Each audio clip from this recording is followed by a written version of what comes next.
بسم اللہ الرحمن الرحیم۔ آج ہم اپنے سامعین کو دور حاضر کے ایک میڈیا اسکالر کی کتاب مقامات اور داڑھی کے حوالے سے کچھ دلچسپ حقائق پیش کریں گے۔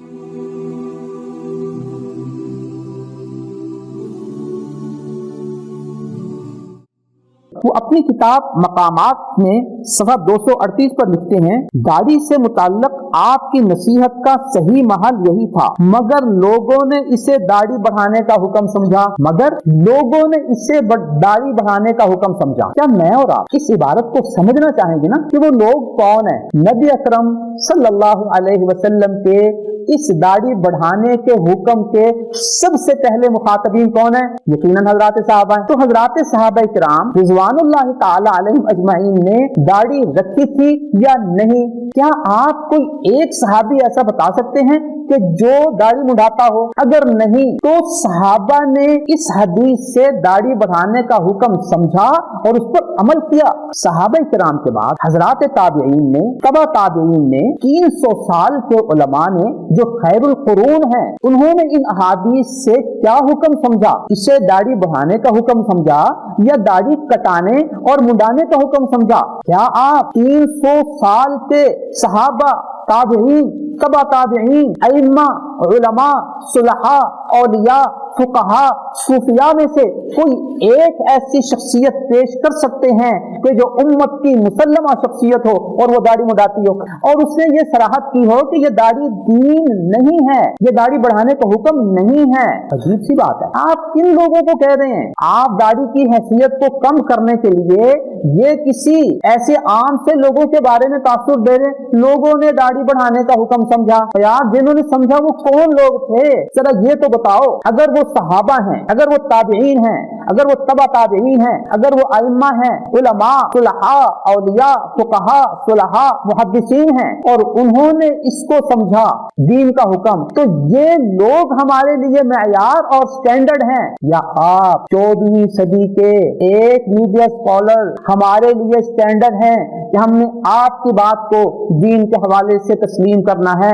کہ اگر آپ یہ کہہ دیں گے کہ یہ لوگوں نے سمجھا اور لوگوں سے مراد ہمارے یہ اکابرین ہوں گے تو ہم ان کی بات مانیں گے یا آپ کی بات مانیں گے؟ یوں آپ نے لوگوں کو کنفیوز کرنے کے لیے، اس اہمیت کو کنڈم کرنے کے لیے یہ عام سا لفظ بول دیا کہ لوگوں نے داڑھی بڑھانے کا حکم سمجھا۔ امید ہے کہ ہمارے سامعین سمجھ چکے ہوں گے کہ داڑھی کی حیثیت کو کم کرنے کے لیے کس سوچے سمجھے منصوبے کے مطابق ایسے الفاظ استعمال کیے جا رہے ہیں کہ جو نہ عقل کے مطابق پورے اترتے ہیں اور نہ ہی تاریخی معلومات کے حوالے سے پورے اترتے ہیں، نہ ہی دینی معیار پر پورے اترتے ہیں۔ وہ اپنی کتاب مقامات کے صفحہ 238 میں لکھتے ہیں، اس طرح ایک ایسی چیز دین میں داخل کر دی جو اس سے کسی طرح متعلق نہیں ہو سکتی۔ گویا وہ یہ کہنا چاہتے ہیں کہ لوگوں نے دین میں داڑھی کو داخل کر لیا جو دین سے متعلق نہیں ہے۔ عجیب بات نہیں ہے؟ ہمارے نبی صلی اللہ علیہ وسلم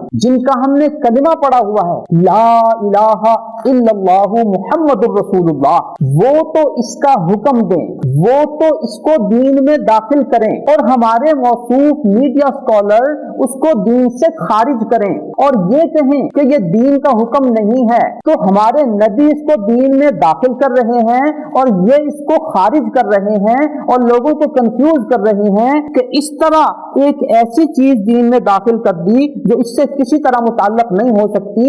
ہمارے نبی کے نزدیک، ہمارے صحابہ کے نزدیک، ہمارے ائمہ کے نزدیک، ہمارے تابعین کے نزدیک، تبع تابعین کے نزدیک، ائمہ، فقہاء، علماء، صلحاء، اولیاء، محدثین، ان سب کے نزدیک تو وہ دین میں داخل ہے اور آپ یہ کہہ رہے ہیں کہ انہوں نے داخل کر دی، آپ نہیں داخل کرنا چاہتے، تو ظاہر ہے ہم تو انہی ماڈل لوگوں کو تسلیم کریں گے، ہم تو انہی معیار کے لوگوں کی تصریحات اور اعمال کو تسلیم کرتے ہوئے داڑھی رکھیں گے، نہ یہ کہیں گے کہ یہ دین میں داخل کر دی گئی ہے جس کا دین کا کوئی تعلق نہیں ہے۔ محترم سامعین، بڑی دلچسپ آپ کے سامنے بات رکھوں کہ ہمارے یہ میڈیا اسکالر اپنی کتاب مقامات کے صفحہ 237 پر لکھتے ہیں، نبی صلی اللہ علیہ وسلم نے بھی داڑھی رکھی ہوئی تھی۔ جب نبی اکرم صلی اللہ علیہ وسلم نے بھی داڑھی رکھی ہوئی تھی تو ہم نے اپنے نبی حضرت محمد رسول اللہ صلی اللہ علیہ وسلم کا کلمہ پڑھا ہے، لا الہ الا اللہ محمد الرسول اللہ۔ اور اللہ تعالیٰ نے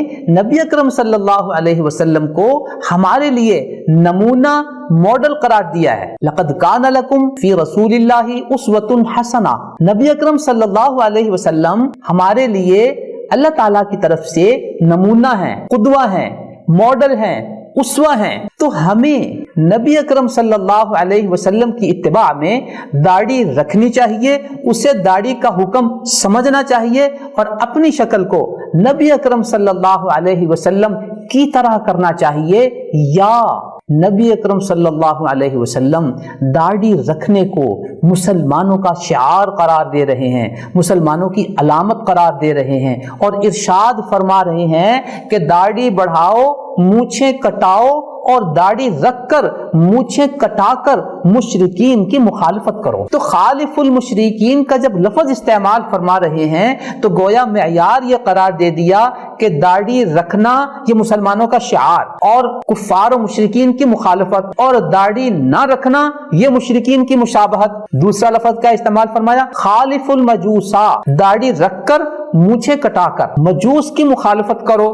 گویا داڑھی رکھنا مسلمانوں کا شعار، مجوس کی مخالفت، اور داڑھی نہ رکھنا مجوس کی مشابہت۔ تو ہمیں اپنے اسوہ، اپنے قدوہ، اپنے نمونہ حضرت محمد رسول اللہ صلی اللہ علیہ وسلم کی طرح اپنی شکل کرنی چاہیے، اور ان کے بتائے ہوئے شعار اور علامت کو اپنا کر داڑھی رکھنی چاہیے، اور مشرکین اور مجوس کی مخالفت کرنی چاہیے۔ یا داڑھی نہ رکھ کر نبی اکرم صلی اللہ علیہ وسلم کی مشابہت ختم کر کے، مسلمانوں کا شعار ختم کر کے مشرکین کی مشابہت کرنی چاہیے اور مجوس کی مشابہت کرنی چاہیے۔ یوں دو معیار ہمارے سامنے آ گئے کہ نبی اکرم صلی اللہ علیہ وسلم کی داڑھی تھی، اور نبی اکرم صلی اللہ علیہ وسلم نے اپنے مبارک احکامات کے ذریعے اس کو مسلمانوں کا شعار قرار دیا اور مجوس اور مشرکین کی مخالفت قرار دیا۔ تو ہمیں نبی صلی اللہ علیہ وسلم کی مشابہت اختیار کرنی چاہیے، مجوس کی مخالفت کرنی چاہیے، اور جو داڑھی نہیں رکھے گا وہ نبی اکرم صلی اللہ علیہ وسلم کی مخالفت کرے گا اور مجوس اور مشرکین کی مشابہت کرے گا۔ اب صورتحال بالکل واضح ہو کر آپ کے سامنے آ گئی کہ داڑھی رکھنا اس کی کیا حیثیت ہے، نہ رکھنا کیا حیثیت ہے۔ دعا ہے اللہ تعالی ہمیں صحیح بات کو سمجھنے کی اور صحیح بات پر عمل کرنے کی توفیق عطا فرمائے، آمین۔